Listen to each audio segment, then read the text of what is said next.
শ্রী চিন্ময় সদ্গুরবে নমঃ। প্রভুর কৃপায় রামচরিত মানসের অযোধ্যা কাণ্ড 299 দোহা পর্যন্ত আমরা চর্চা করেছি। এখানে আমরা দেখেছি যে ভরত কিভাবে তার ইষ্ট, তার গুরু, তার সখা, তার ভাবে বিভোর, তার গুণগানে মত্ত, এবং তিনি বলছেন যে রামচন্দ্রের বিশেষত্ব কোথায়। না হনুমান, বাদর, যারা পশু, তারা কি করে না অন্যের ছড়ির ভয়ে নাচানাচি করে, আর সুখ আদি মানে টিয়া পাখি, তোতা পাখি, এরা শেখানো বুলি বলে থাকে। শ্রীরামকৃষ্ণের বিখ্যাত গল্প ছিল যে এক ভক্তিমান ভক্তের গৃহে একটা তোতা পাখি ছিল। তার দুটো পায়ে দুটো সুতো বাঁধা ছিল। একটা পায়ের সুতো টানলেই সে বলতো হরে কৃষ্ণ হরে কৃষ্ণ, আর আরেকটা পায়ের সুতো টানলেই বলতো হরে রাম হরে রাম। একজন উৎসুক ভক্ত সে ভাবলো যে দুটো দড়ি যদি একসঙ্গে টানা যায় তাহলে তো বেশ পুরোটাই বলবে হরে কৃষ্ণ কৃষ্ণ কৃষ্ণ হরে হরে, হরে রাম হরে রাম রাম। শ্রীরামকৃষ্ণের কথা টোটো তুলে দিচ্ছি আপনাদের সম্মুখে, আমার তাতে কোনো ভাষাগত বৈগুণ্য নেই, ঠাকুরের মুখের ভাষা আপনাদের বলছি। ঠাকুর বলছেন যখনই দুটো পায়ের সুতো টেনে দেয়া হয় তখন সেই তোতা পাখি বলে উঠে শালা পড়ে যাব তো। তো অর্থাৎ শেখানো বলি, সেখানে ভক্তি নেই। সেখানে আমরা দেখতে পাই যারা শিক্ষক, শিক্ষাদানকারীর অধীন হয়ে থাকে, কিন্তু অধীনস্থতা মানেই তো বদ্ধতা। কিন্তু ভগবান রামচন্দ্র এসেছেন সকলকে মুক্ত করতে, তাই তাদের দুর্দশা মোচন করে দিয়েছেন।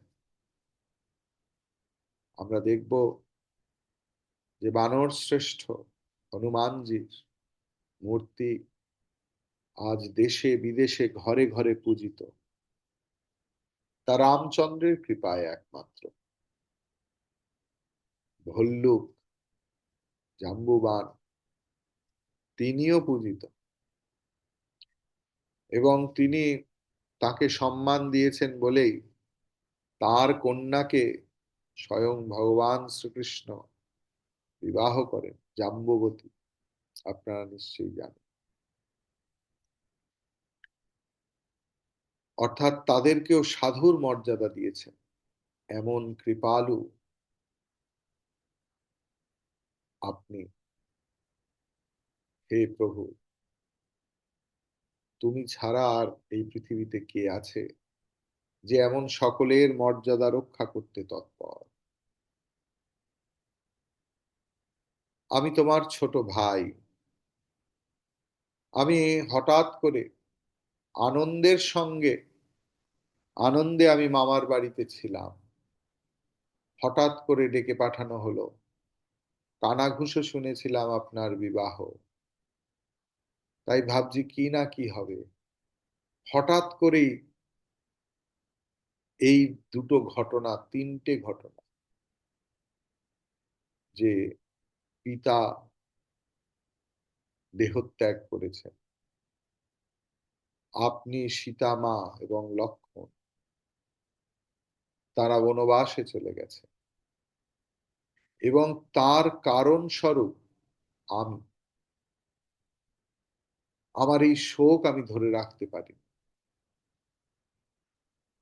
আমি শোকে, স্নেহে অথবা বালকোচিত চিত্ত চাঞ্চল্য, বালকদের চিত্ত সবসময় চঞ্চল থাকে। তাই আপনার আদেশকে শিরোধার্য না করে এখানে চলে এলাম। তার কারণ তাদের আদেশ ছিল যে ভরত রাজ্য রক্ষা করবে, ভরত রাজা হবে, এটাই তো আদেশ ছিল। কিন্তু সেটা না করে আমি এখানে চলে এসেছি। তাও আপনি এত কৃপালু যে নিজের দিক সামলে তাতে আমারই মঙ্গল দেখলেন, অর্থাৎ আমার অনুচিত কার্যে দোষ দেখলেন। शोक सनेह की बाल सुभाए, आयो लायो रजाय सुभाए, तबहु कृपाल हेरि निज ओरा, सब ही भांति भल माने उमोरा। देखे उपाय सुमंगल मूला, जाने स्वामी सहज अनुकूला। बढ़े समाज विलोक भागु, बढ़ी चूक साहिब अनुरागु।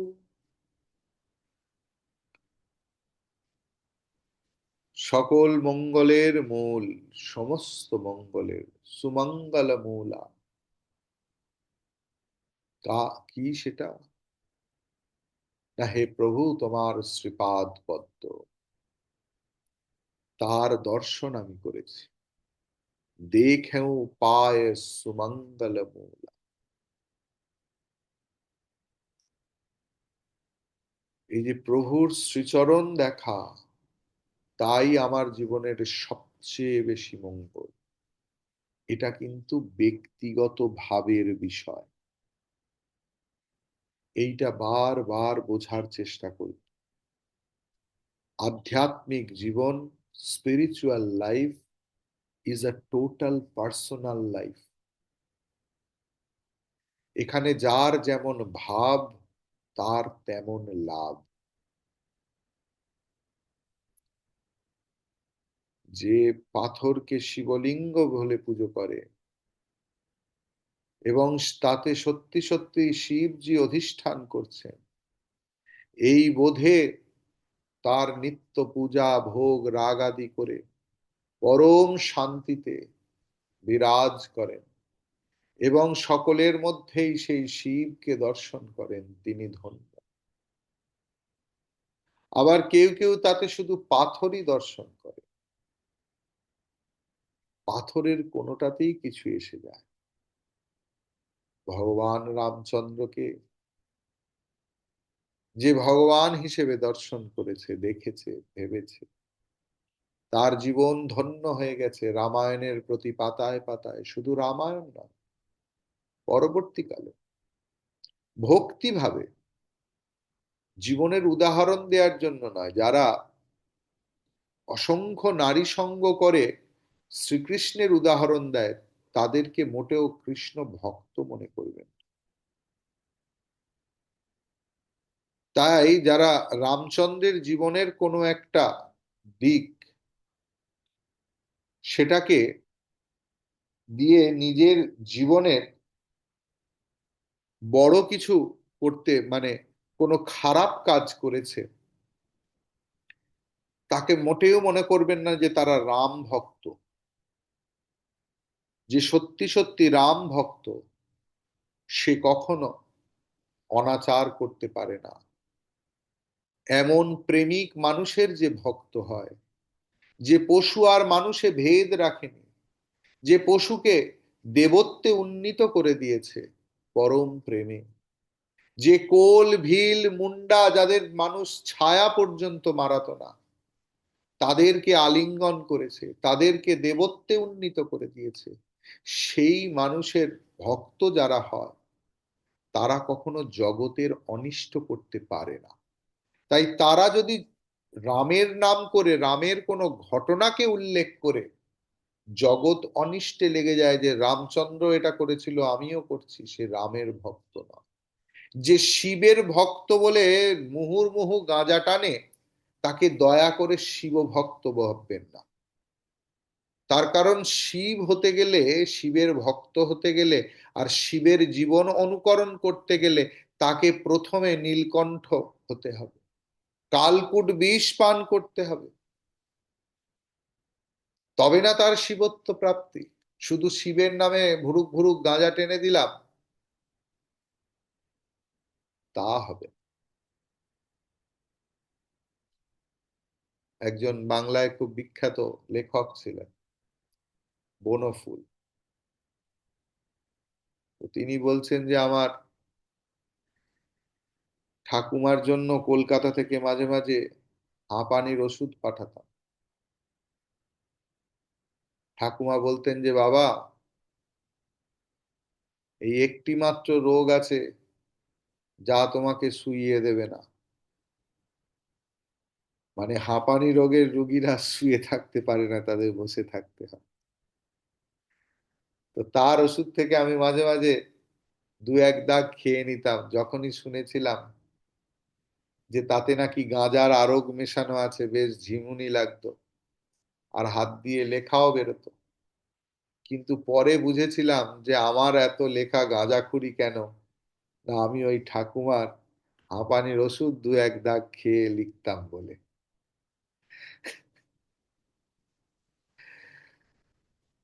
কত সুন্দর সুন্দর আমাদের জীবনের। তো যেটা হচ্ছে কথা, যে ভগবান রামচন্দ্রের এই প্রেম ও মূর্তি, সমস্ত মঙ্গলের মূল ভগবানের শ্রীচরণ দর্শন। এটা ভাব। আমি কি নিজেকে ধন্য মনে করি? এটা নিজেদেরকেও প্রশ্ন করা। এই যে রামচরিত মানস ক্লাস শুনতে আসি, কাকে উদ্ধার করি? এখানে তো ক্লাস করতে গেলে একটা প্যালাও লাগে না, শ্রীরামকৃষ্ণের ভাষায়। তবু স্বামীজি রোজ ডাকেন, ক্লাসে এসো, ক্লাসে এসো, ক্লাসে এসো। কিসের জন্য? একবারের জন্য কি মনে হয় যে আমি ধন্য? এমন গ্রন্থ যা বাংলায় কখনো পড়া হয়নি সেইভাবে। চিন্ময় মিশনে যারা যুক্ত তারা অন্তত হিন্দিতে শুনেছে, কিন্তু বাংলায় রামচরিতমানস কখনো কোথাও গীত হয়নি। এরকম কি মনে হয়েছে যে আমরা ধন্য, প্রভুর কথা শুনতে পাচ্ছি? এটা কিন্তু ব্যক্তিগত বিষয়, ব্যক্তিগত অনুভব। ভরতেরও কিন্তু ব্যক্তিগত অনুভব শ্রীরামচন্দ্রের চরণের প্রতি। তাই ভরত মহান। তার কারণ ভরতের মনে হয়েছে যে ভগবানের শ্রীচরণে একমাত্র সমস্ত মঙ্গলের মূল।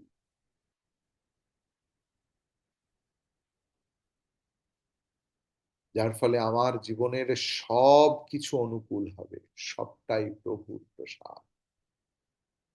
এটা বোধ।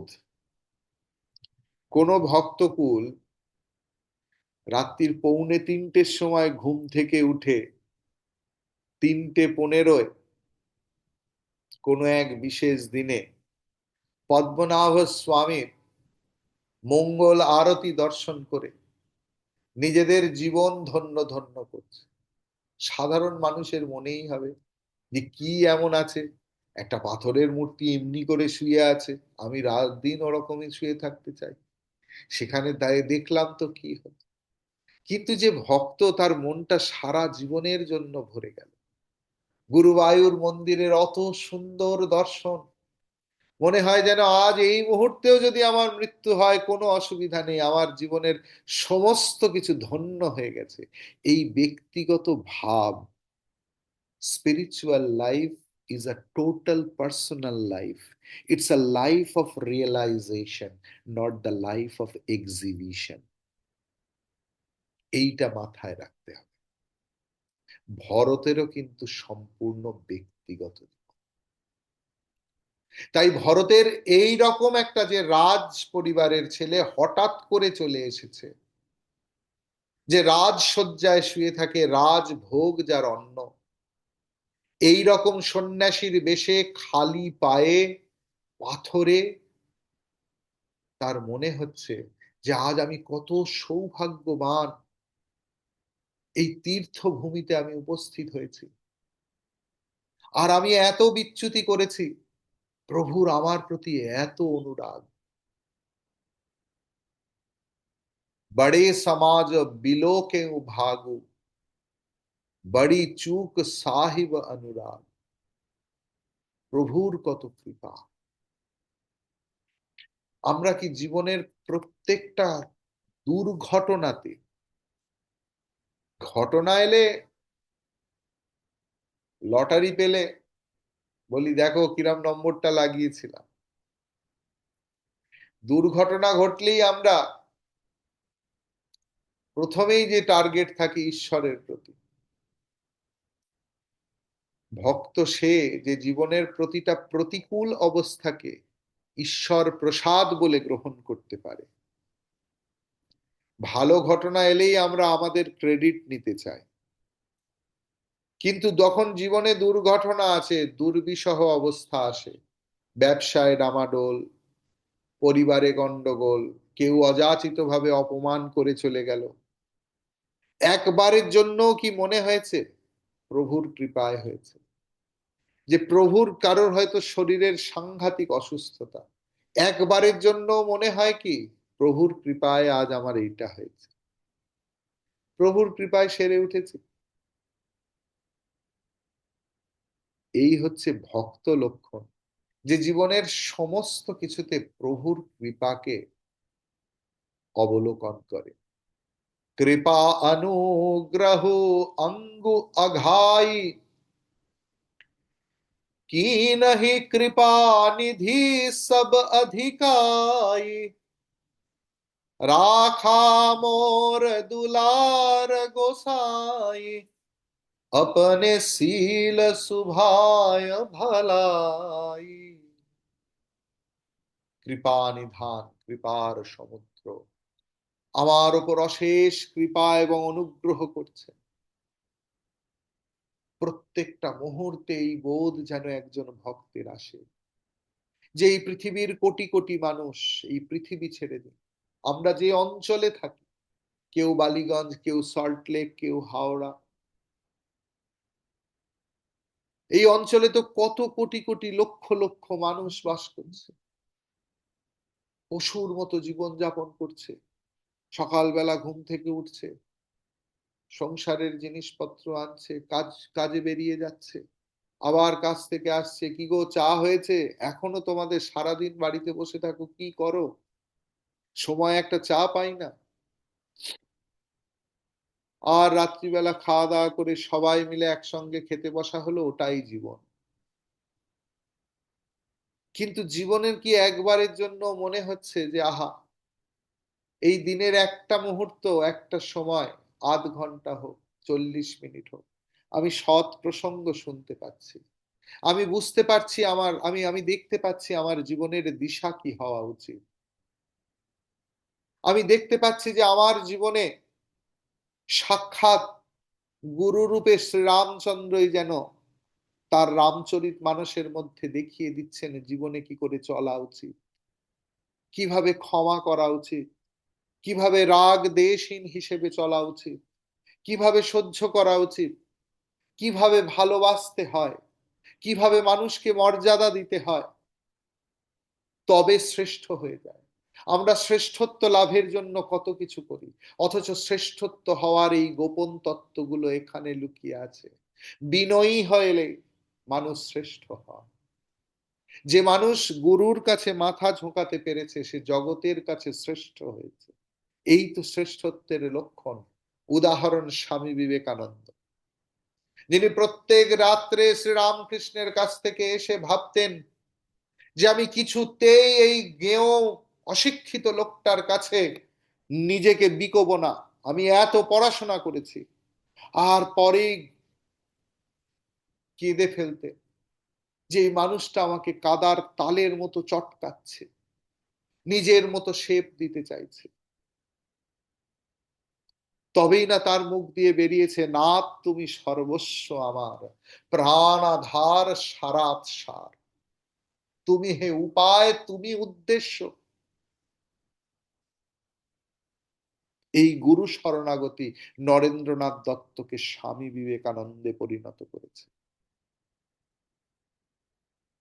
ভগবানের শরণাগতি, গুরুর শ্রীপাদ পদ্মে শরণাগতি, শাস্ত্রে শরণাগতি। শরণাগতি মানে কি? বকলমা দেয়া।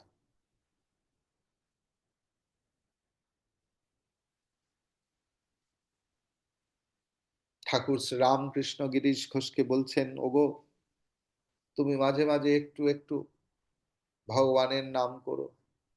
সে কখন করব, সময় পাই না। না কেন, যাত্রা থিয়েটার থেকে বা কোথা থেকেও এলে সকালবেলা একটু করো। না সকালবেলা যে সময় বললে, সেটা তো আমার স্নান করতে যাওয়ার সময় গো ঠাকুর। তা স্নান করে উঠে করো। স্নান করে উঠলেই খিদে পায়, তা খেয়ে উঠে করো। বলছে খেয়ে উঠলেই তো ঘুম পায়, তো ঘুম থেকে উঠে করো। না ঘুম থেকে উঠলে উঠতে উঠতেই তো সন্ধে হয়ে যায়, আর তখন মন অন্যদিকে টানে।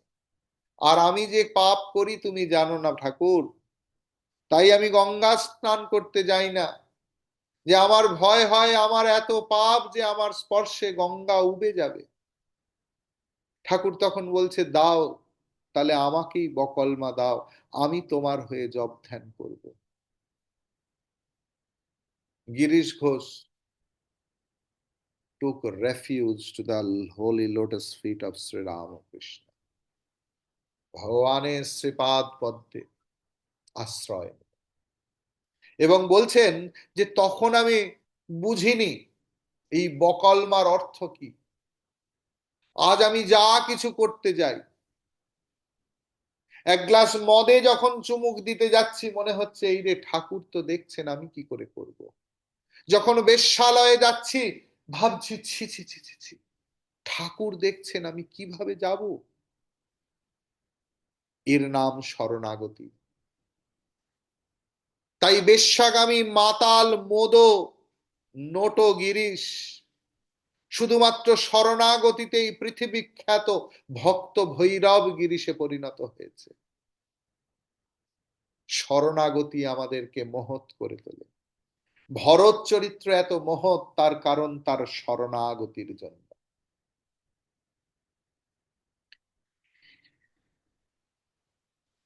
এবং শরণাগতি এলেই প্রভুর দোষ দেখা যায় না, তখন শুধু গুণ।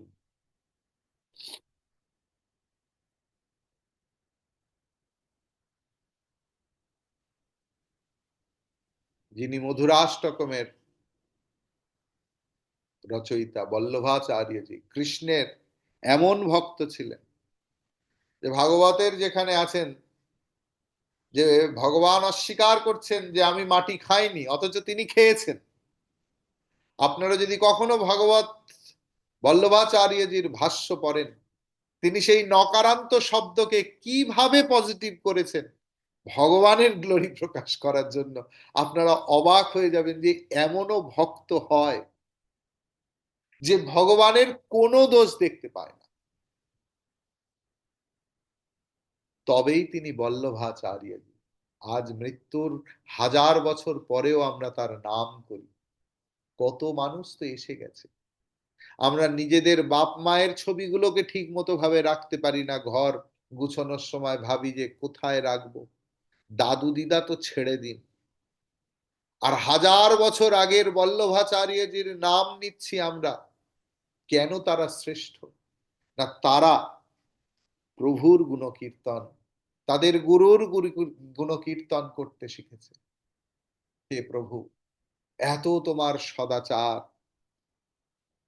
তুমি স্বভাব এবং শ্রেষ্ঠত্বের প্রতীক।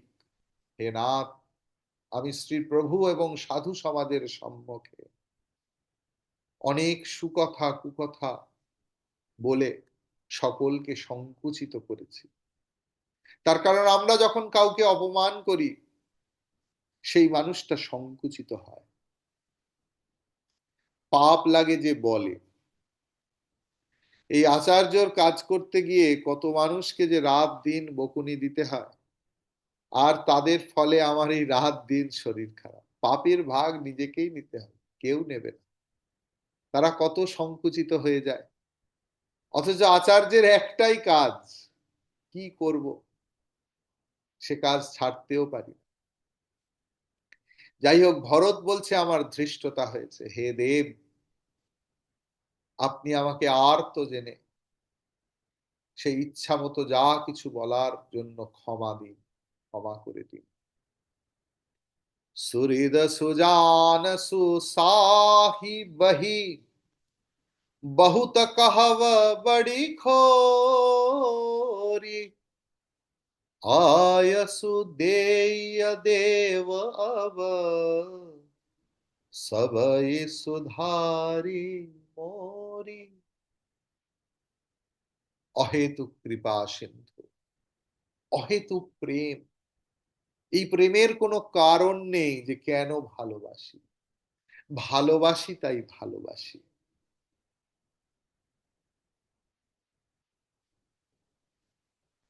যে ভালোবাসার কারণ আছে, যে আমি ওর রূপের জন্য ভালোবাসি, গুণের জন্য ভালোবাসি, স্বভাবের জন্য ভালোবাসি।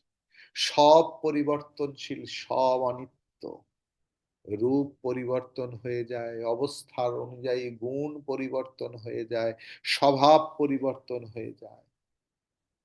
কিন্তু যে মানুষটা শুধু তার নিজের স্বভাববশত ভালোবাসার জন্য ভালোবাসে, তার ভালোবাসা কোনো কিছু ডিপেন্ড করে না, ও নির্ভর করে না। ইটস নট আ ডিপেন্ডেন্ট লাভ।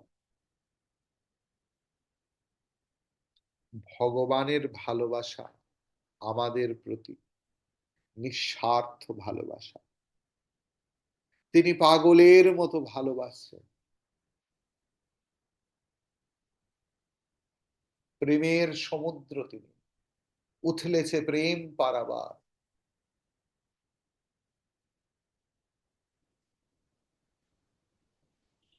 তোরা আয় না ছুটে ভবের মোটে, ভাসিয়ে দে না মাথার ভার, উথলেছে প্রেম পারাবার। আমরা নিজেদের ভার্চুয়াল বন্ধনে এত বেঁধে রেখেছি। আমরা বলি সংসার বন্ধনে বাধা আছি স্বামীজি। সংসার কি দড়ি দিয়ে বেঁধেছে? এই বন্ধন আমাদের তৈরি, আর এই বন্ধন মাথায় নিয়ে আছি। কিরকম জানেন? না, আমরা ট্রেনে করে যাচ্ছি, সঙ্গে দু তিনটে সুটকেস, ট্রেনে বসে আছি আর সুটকেস গুলো মাথায় নিয়ে আছি, যার ফলে ট্রেনের যাত্রা আর উপভোগ করতে পারছি।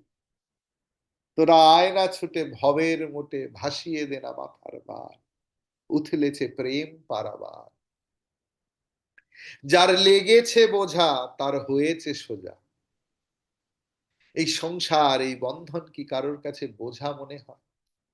বহু মানুষ এই বন্ধনকেই উপভোগ করে, আর রবীন্দ্রনাথকে ভুল কোট করে, বৈরাগ্য সাধনে মুক্তি সে আমার পথ নয়, বন্ধনের মাঝে আমি বাঁচিবারে চাই, এসব রবীন্দ্র প্রেমিকরা বলে। কিন্তু তার আগা পাঁচতলা আর বলে না কেউ, যে রবীন্দ্রনাথ সেই কবিতায় বাকিটা কি লিখেছে। যেমন স্বামী বিবেকানন্দকে কোট করতে গিয়ে মাঝে মাঝেই বলে ফেলেন যে স্বামী বিবেকানন্দ অত্যন্ত গীতা বিরোধী ছিলেন। তার কারণ তিনি বলছেন গীতা পাঠ অপেক্ষা ফুটবল খেলা অধিকতর শ্রেয়। আরে সেই লেটারের বাকিটা পড়ো। তিনি বলছেন যে ফুটবল খেললে আমাদের স্নায়ু মাংসপেশিগুলো সতেজ হবে, তাতে আমরা গীতা শাস্ত্র আরো ভালো বুঝতে পারবো। এটা আর কেউ বলে না।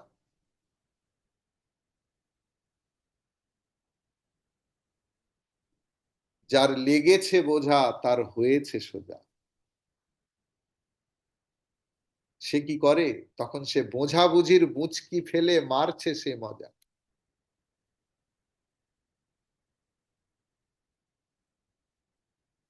সুহৃদ অহেতুক কৃপা সিন্ধু, বুদ্ধিমান উত্তম প্রভুর সামনে অধিক বাক চাতুর্য প্রয়োগ করলে তা অপরাধ বলে গণ্য হয়। গুরুস্থানীয় কারোর সামনে শব্দ বলা যায় না। মানে আমি আমার জীবন দিয়ে বলতে পারি। আমি আজ পর্যন্ত আমার আচার্যদের সামনে একটাও শব্দ বলতে পারি।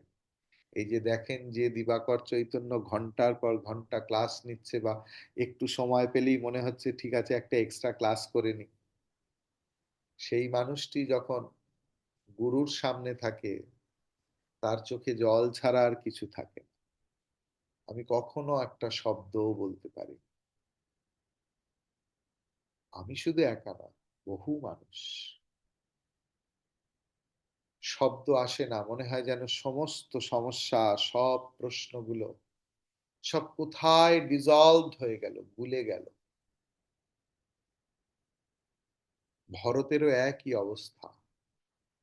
বড়দের সামনে কথা বললে, বাক চাতুর্য প্রয়োগ করলে তা অপরাধ বলে গণ্য হয়। তাই হে দেব, আমি আমার সকল দোষ মার্জনা করে, আপনি আমার সকল দোষ মার্জনা করে আমাকে বিরত হতে, আমাকে আমাকে আমাকে থামার জন্য অনুমতি দিন। সবাই এক বাক্যে সাধু সাধু সাধু। শ্রীরাম জয় রাম, জয় জয় রাম। শ্রীরাম জয় রাম, জয় জয় রাম। শ্রীরাম জয় রাম, জয় জয় রাম। শ্রীরাম জয় রাম, জয় জয় রাম। জয় জয় রাম, जय जय राम। सियावर रामचंद्र भगवान की जय।